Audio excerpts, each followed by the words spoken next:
Hi guys, today I'm gonna be unboxing the Arctic Air Cooler.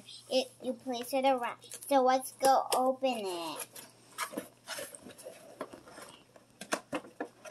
You remove it from the box.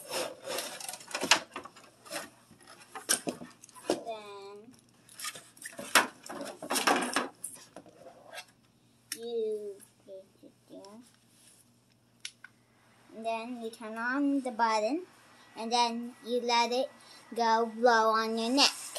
So if you're hot, you can just bring it all everywhere. You can place it in your bag or something. And then you can make it a little bit not colder, and then not colder.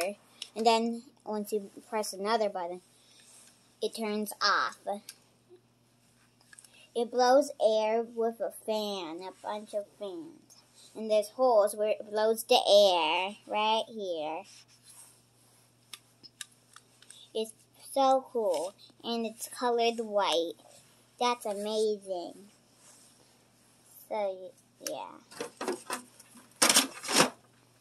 But anyways, guys, that's all. Thanks for watching.